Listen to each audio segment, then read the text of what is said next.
You're a chef and you're thinking about how to venture into the private chef space, how to set yourself up for success from resume to first interactions with your clients, as well as succeeding at the job. Our one-on-one coaching got you covered. Go to www.privatechef.cc and connect with me. Decades of experience can be your support to seize the next private chef opportunity. Welcome to the Private Chef Podcast, serving the 1%. I'm your host, Hennche, and on our show we speak to the best chefs, how they honed in on their skills to excel in the industry, and what it takes to work as a private chef for some of the most exclusive clients in the world. Welcome back to the Private Chef Podcast. In this special episode, we're diving deep into the art of creating a winning resume.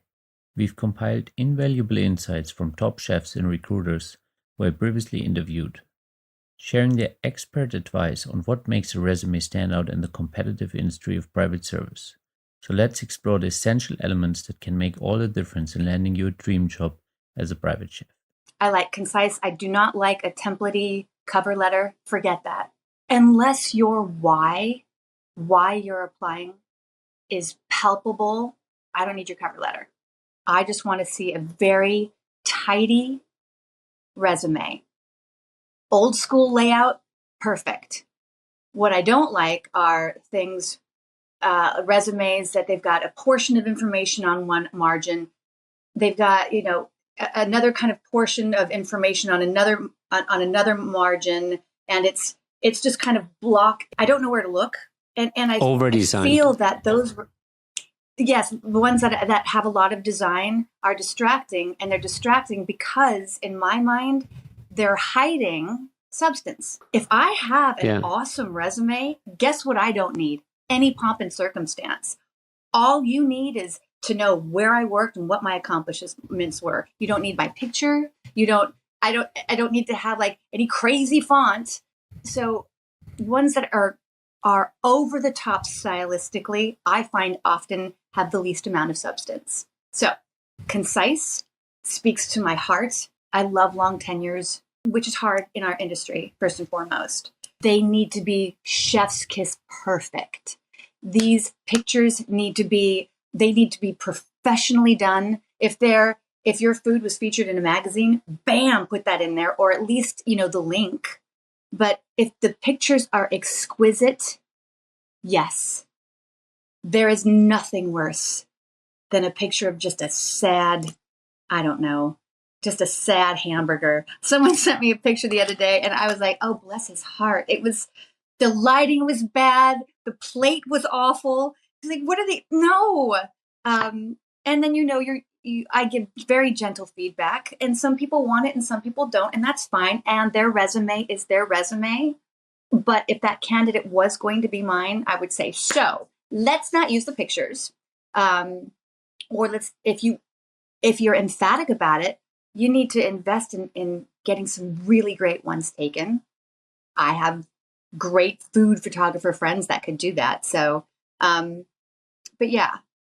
And it doesn't need to be a million. Every once in a while, my chefs come in with like Powerhouse, and it's pages and pages and pages and pages of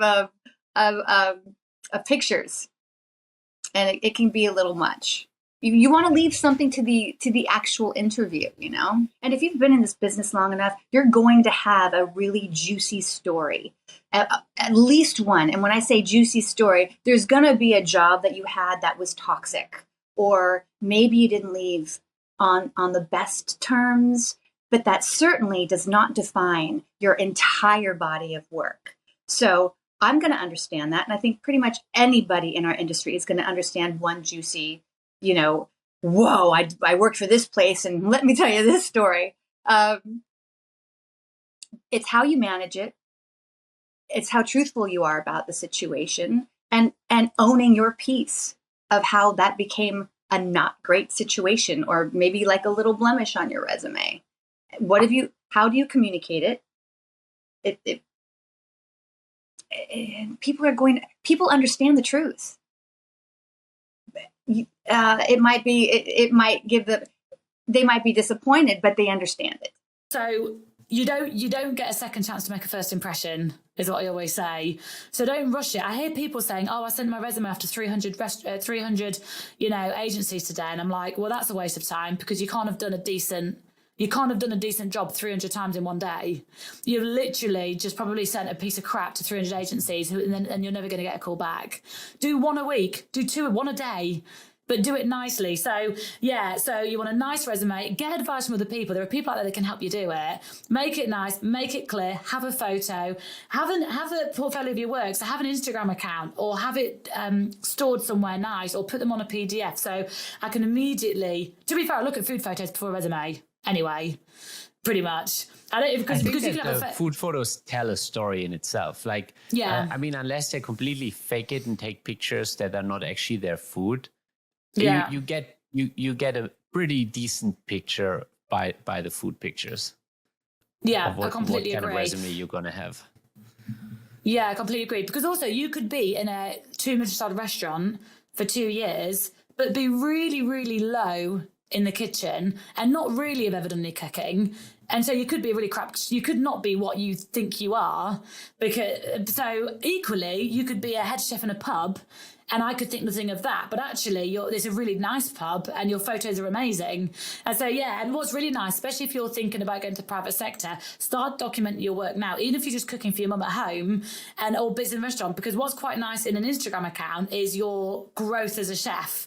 And it's nice for you, as you add on it, it's nice to look back over your last 5 years to be like, look how far I've come. Look at that plate and my first ever photo I put on here, and look where I am now. And that's really nice as an employer to see, to be like, well, look where he could, where else could he be in another 5 years if that's what he's done in the last 5 years. You can sort of show your growth. So send us what you're sending. The 3 things that definitely make a difference, for one, is photos. High quality photos of your work. That's the number one thing. People want to see what the plates are going to look like when they're served. They want to kind of see how you plate. That's definitely number one. Number 2, when you're building your portfolio, if you've been kind of cooking on the side, if you can get any of your clients to write you like a little testimonial of how your service was with them, that works. Even at your job, like if you're the executive chef or if you're the sous chef, if you could get the executive chef or the sommelier or somebody that's of stature at your restaurant to kind of write a little review about how you are as a chef and add that into your profile, that works as well. And also be honest about what your skill set is. I tell people that all the time. Like, if you can't cook a certain cuisine, then just say off the bat, this is not my realm. People will respect you more if you tell them from up front, these are the cuisines that I'm comfortable with, than saying, oh, I can cook everything. And then when they book you and ask you to cook something, you say, oh, I can't cook that. Yeah. Because the first thing they're going to say is, well, in your portfolio, you said you can cook this, this, this, and this, and now you're telling me you can't. So definitely be 100% transparent about your skill set and what you can and can't do. And also be transparent about your booking. Like, if you don't do late night events, or if you don't do even events, put it in your profile. If you prefer to do meal service where you're going in every day and cook, put that in your profile. Put what level of service you're comfortable doing when you're building your portfolio. So that way, not only does the client know already what you're able to do and not able to do, it also helps the agent better match you with clients, because they know, okay, this guy does meal prep, he does in-home service. I have this list of clients that need meal prep in-home service. Let me put him in that bucket. Yep. Or if they know this guy only wants to do parties of 20 or more, and he's only available on the weekends, and that's it, then they know to put you in that bucket.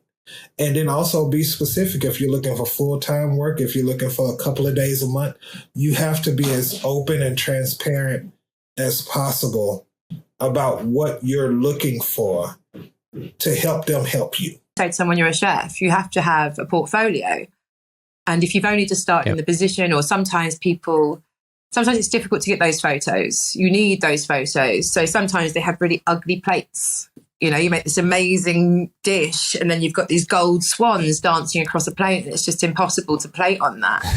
So that's like the first part of it. And then other times, you know, people are doing buffets, etc. So you decide how you want to present yourself. And I think I probably spent about £500, but I would make a single dish. And I've got the time. I can move this around this way. I mean, presenting a plate is a skill in itself. And so, yeah, I just stayed home for like a week and just cooked stuff, without any particular plan of even eating it, just to like get it out for a portfolio. And my first portfolio was not nearly as good as the one I've got now. But the one that I've got now is much more on the job. But I had to be presented ready to go as a private chef, you know. And as you say, it's really difficult to crack into that industry. You have to have the photos, you have to have the reference, you have to have the character, you have to have everything. Otherwise, why would they hire you? They'd hire someone else. Like if you're a professional chef, your photos have to look like a professional chef, you know, and it's just so important that the photos are everything. How do you usually help people to mitigate that and gain the experience, the knowledge to actually live up to the standards of those estates? So I think the first step is that open and forthright communication between the recruiters and the candidates. And this is going to show us one of two things when we're addressing something like that. We're going to see either a candidate say, oh my gosh, this is amazing. Thank you. I'm going to go out and I'm going to retool my resume with your suggestions. I'm going to go get this education. I'm going to look at this.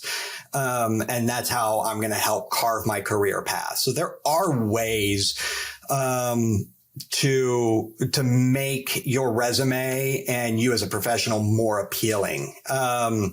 But the other thing that it helps us identify is... Sorry for the interruption. We will be right back. And if you're a chef thinking about venturing into the private chef space, this is for you. We coach you on how to set yourself up for success, from resume to first interactions with your clients, as well as succeeding at the job. Our one-on-one coaching got you covered. Go to www.privatechef.cc and connect with me. Decades of experience can be your support to seize the next private chef opportunity. When candidates respond negatively to that critical feedback and to that information, that's also, it sends up a red flag for me. Okay, if you're going to respond that way to me, how are you going to respond to a principal when the you-know-what hits the fan in the middle of an event and he's stressed, you're trying to coordinate the event, he blows his stack at you? That's when instinct kicks in and you would respond how you would naturally respond to a situation. So if you respond negatively to my feedback and to my criticism, basically my critical feedback, I've got alarm bells going off all over the place. So there is a catch-22 in this industry, and we get past it by searching out applicable education and training and skills that can go into into your toolbox. For all those chefs out there that are job hunting, y'all need to put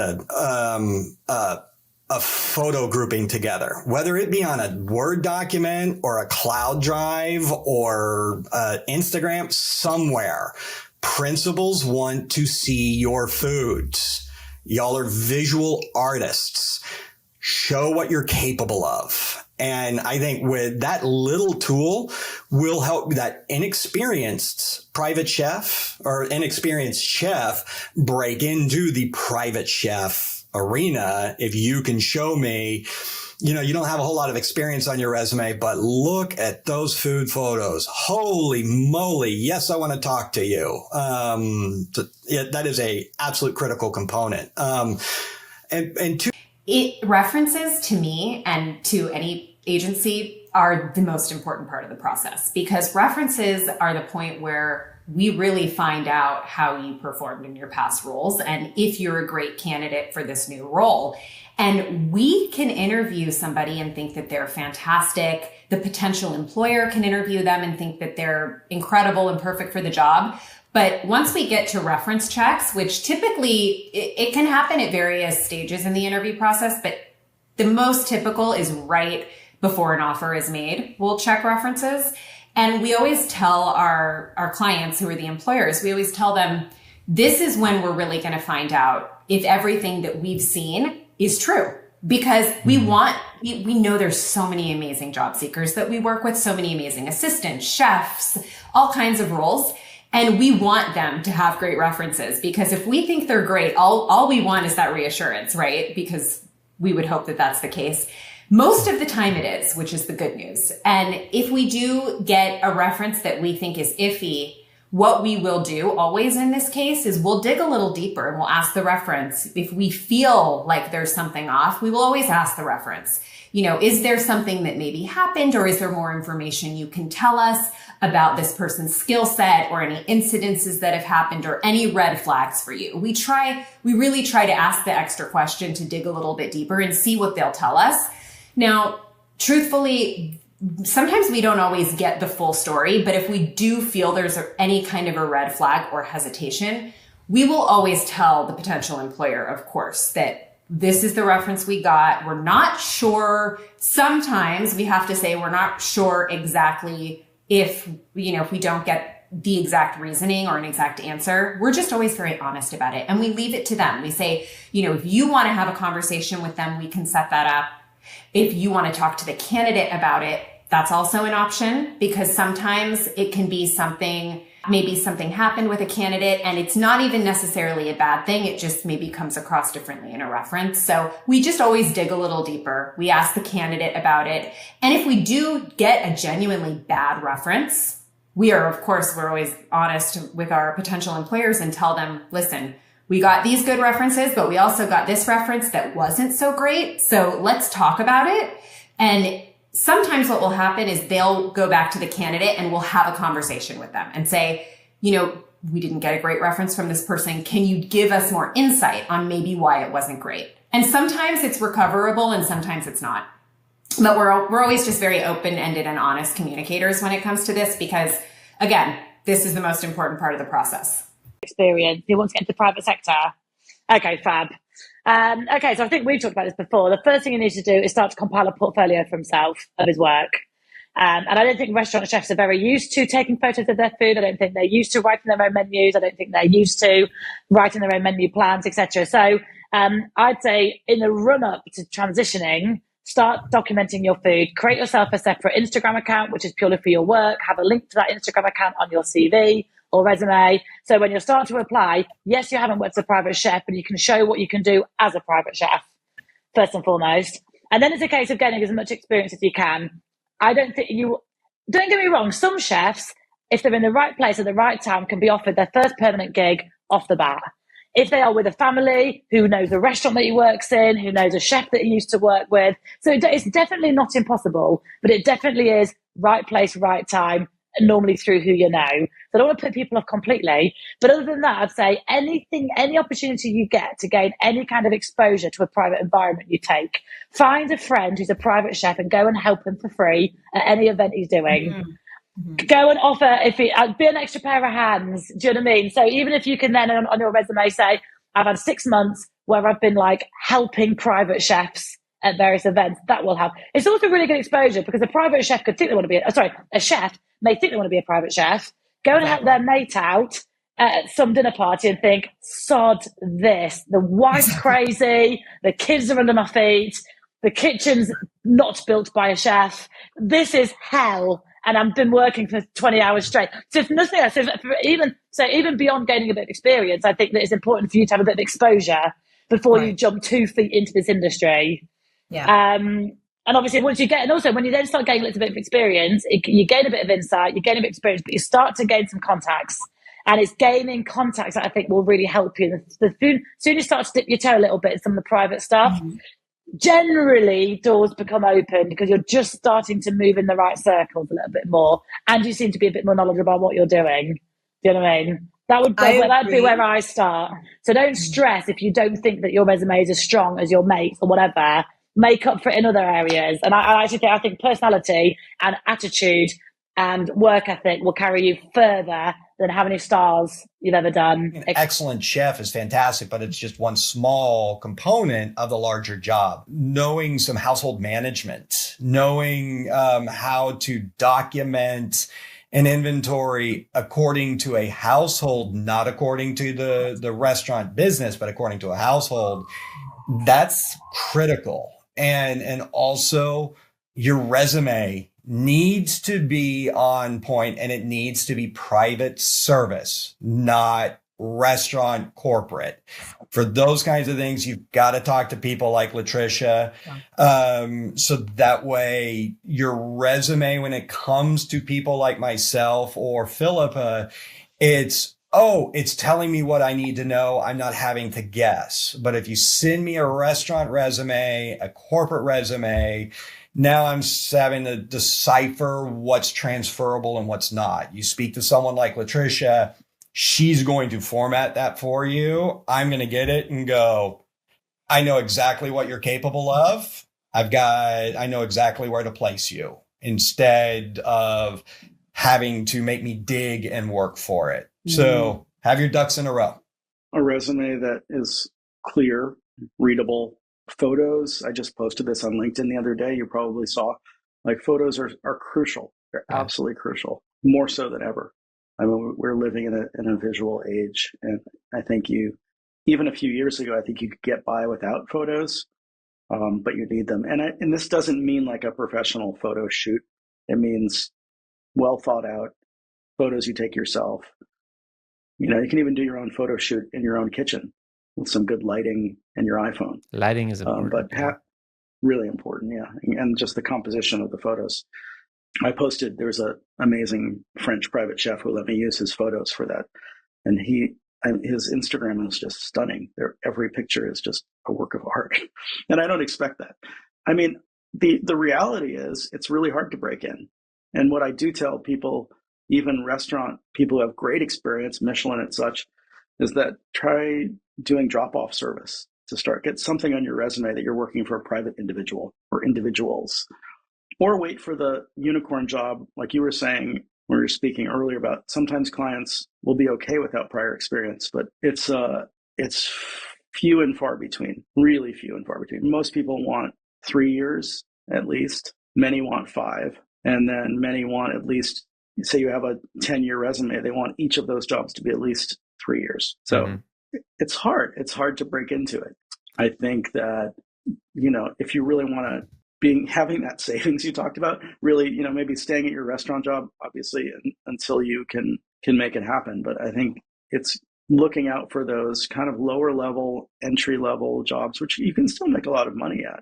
I mean, I did, after my kids were born, I did drop off in New York and then in San Francisco several years later for, I don't know, some 3 or 4 clients a week.